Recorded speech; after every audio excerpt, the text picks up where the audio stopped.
அனைவருக்கும் வணக்கம். நீங்கள் கேட்டுக்கொண்டிருப்பது கலைமாமணி KP அறிவானந்தம் அவர்களின் அற்புதங்கள் காட்டும் அமானுஷ்ய நாவல் விட்டுவிடும் ஆவி, அத்தியாயம் 5.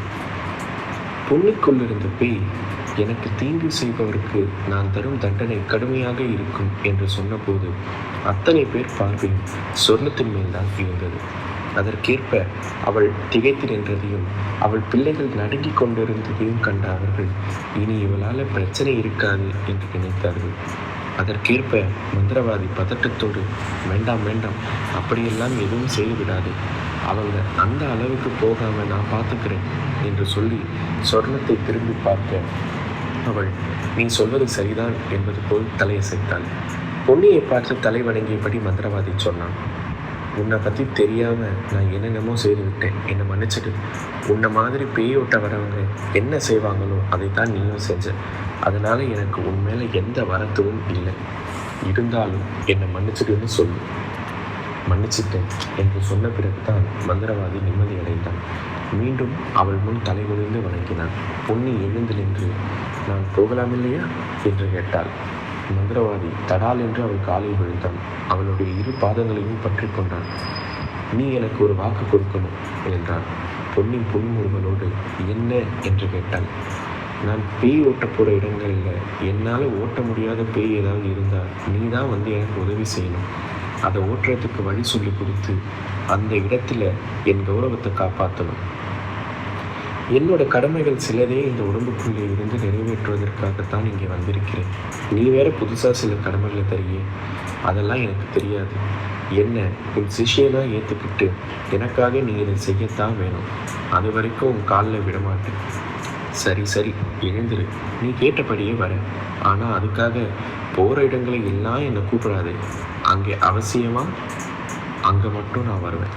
அப்போ மட்டும் என்னை கூப்பிடு. ஆமாம் ஆமாம், என்னால் முடியாதுங்கிற இடத்துக்கு மட்டும்தான் கூப்பிடுவேன். வர்றேன்னு வாக்குறுதி கொடுத்தே, அதுவே போதும். மந்திரவாதி எழுந்து நின்று வணங்கினான். நடப்பதை எல்லாம் வியப்போடு பார்த்து கொண்டிருந்தவர்கள் பக்கம் திரும்பிய பொன்னி ரஹீம்பாய் என்று அழைத்தாள். அவர் எந்த தயக்கமுமின்றி முன்னே வந்து, சொல்லுமா என்றார். உங்கள் பொண்ணு பாத்திமாவுக்கு பிரசவம் ரொம்ப கஷ்டமாக போயிடுமோன்னு பயந்துக்கிட்டு இருந்தீங்க இல்லையா? ஆமாம்மா, அவளுக்கு 2 குழந்தை பிறந்திருக்கு. சுகப்பிரசவம் ஆயிடுச்சு. உடனே போய் பாருங்க. ரொம்ப சந்தோஷமா. ரஹீம்பாய் யா அல்லா என்றபடி அங்கிருந்தவர்களை விலக்கி கொண்டு அவசரமாக சென்றார்.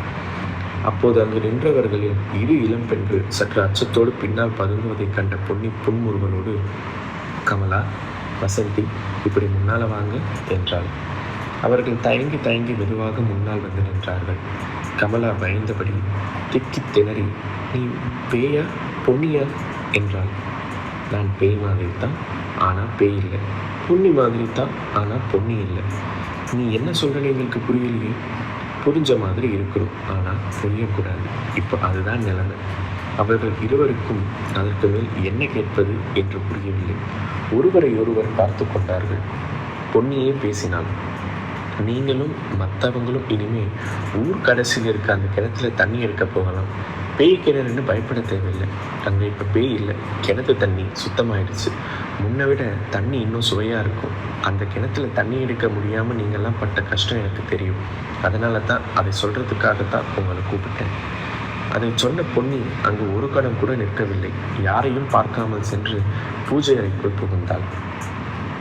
இளம்பள்ளி கிராமத்தில் அன்று முழுவதும் அதுவே பேச்சாயிருந்தது. பொன்னி வீட்டில் நடந்த நிகழ்ச்சிகளை பார்த்தவர்கள் அதை பற்றி மிக விரிவாக மற்றவர்களிடம் சொல்லி, கேட்பவர்கள் இப்படி ஒரு நிகழ்ச்சியை பார்க்கும் வாய்ப்பை இழந்து விட்டோமே என்று வருந்தினார்கள். வேறு சிலர் அவற்றை நம்பவே மறுத்தார்கள்.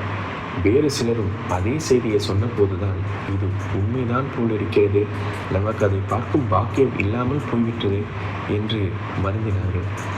மரத்தடியில் வழக்கமாக கூடி பேசும் கூட்டத்தில் பிரதான விஷயமே அன்று மாலை அதுவாகத்தான் இருந்தது.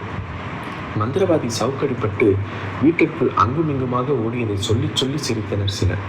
வேறு சிலர் சொர்ணம் கைமுறுக்கப்பட்டு துடித்ததை சொல்ல, அவளுக்கு நன்றாக வேண்டும், பொன்னியை அந்த கையால் தானே அடித்து துன்புறுத்தினார், அதற்குரிய தண்டனை அனுபவிக்கத்தான் வேண்டும் என்று நினைத்தனர்.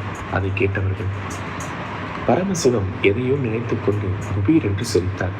எல்லோரும் அவரை பார்க்க, அந்த ராஜ் பையன் அக்காங்கிற மரியாதை கொஞ்சம் கூட இல்லாமல், ஏ பொன்னி அதை எடு, இதை செய்ய எப்படி அதிகாரம் பண்ணுவான்? மந்திரவாதி பொம்மை கையில் ஆணி அடித்ததும் பொன்னி கையில் ரத்தம் வரதை பார்க்க அவ்வளவு ஆர்வமாக எதிர்பார்த்து எட்டி பார்த்துக்கிட்டு நின்றுக்கிட்டு இருந்தான். கடைசியில் அவன் கையில் ஆணி அடித்த மாதிரி துடிச்சாங்க. அவன் கையில் தானே ரத்தம் கொப்பளிச்சுக்கிட்டு வந்தது. அதை பார்த்து விட்டு அந்த சொர்ணமும் அவன் பொண்ணும் எப்படி பதறினாங்க. அதை நினைச்சதும் சிரிப்பு தாங்கலை என்றார் பரமசிவம். அந்த நிகழ்ச்சியை பார்த்தவர்களும் அங்கு இருந்தவர்களும் அவர்கள் அதை நினைத்து சிரித்தார்கள். அவர்கள் பேச்சு வேறு திசையில் திரும்பியது. ஆமா, பொன்னிக்குள்ள இருக்கிறது பேயா, வேற ஏதாவது தெய்வ சக்தியா? நிச்சயமாக தெய்வ சக்தி தான், இல்லைன்னா இப்படியெல்லாம் செய்ய முடியுமா? இல்லவே இல்லை, அது பேய் தான். அதனால தான் கிணத்துல இருந்து அப்படி சத்தம் வந்திருக்கு. பார்க்க போனவங்களெல்லாம் பிடிக்க பாஞ்சு வந்திருக்கு. நான் நினைக்கிறேன் பொன்னியை பிடிச்சிருக்கிறது மந்திர சக்தி உள்ள ஒருத்தரது ஆவியாக தான் இருக்கணும். அது எதுவாக வேணுமானாலும் இருக்கட்டும். இவங்களுக்கு என்னால் முடிஞ்ச உதவியை செய்வேன்னு சொல்லிச்சில்ல, அது போதும். கிணத்து தண்ணி சுத்தமாயிடுச்சுன்னு சொல்லிச்சேன். யாராவது போய் பார்த்தீங்களா? அங்கே இருந்து வந்தவுடன் கமலாவும் வசந்தியும் அவங்க கூட வர மற்ற சிநேகிதிகளை கூப்பிட்டுக்கிட்டு கூட்டமாக போயிருக்காங்க. கிணத்து தண்ணியை மொண்டு குடிச்சு பார்த்துருக்காங்க. பொன்னி சொன்ன மாதிரியே தண்ணி சுத்தமாக இருந்தது மட்டும் இல்லாமல் சுவையாகவும் இருந்திருக்கு. அப்பொழுது ரஹீம்பாய் கையில் ஒரு பெரிய பையோடு அங்கு வந்தார். அதிலிருந்து எடுத்து 2 நட்டுகளாக வைத்து அங்கிருந்த அனைவருக்கும் தந்தார். என்ன ரஹீம்பாய், 2 லட்டாக வச்சு கொடுத்துட்ருக்கீங்க என்று கேட்டார் பொன்னுசாமி. என் பொண்ணு பாத்திமாவுக்கு சுகப்பிரசவமாக 2 குழந்தை பிறந்திருக்குது, அதுக்கு தான் என்று மகிழ்ச்சி போக கூறினார் ரஹீம்பாய். அப்படின்னா பொன்னி சொன்னது பழிச்சிடுச்சுன்னு சொல்லுங்க என்றார் பரமசிவம். அதுலேயே உங்களுக்கு சந்தேகம் வந்துச்சு? பொன்னி வாக்கு தெய்வ வாக்குன்னு நம்புங்க என்றார் ரஹீம்பாய். அவர் அப்படி சொன்னது அதுவரை அங்கு நடந்த விவாதங்களுக்கு முற்றுப்புள்ளி வைப்பது போல் இருந்தது. அதுதான் சரி என்று அனைவருமே தலையசைத்துக் கொண்டார்கள். இத்துடன் அத்தியாயம் 5 முடிவுற்றது. மீண்டும் அடுத்த அத்தியாயத்தில் சந்திப்போம். நன்றி, வணக்கம்.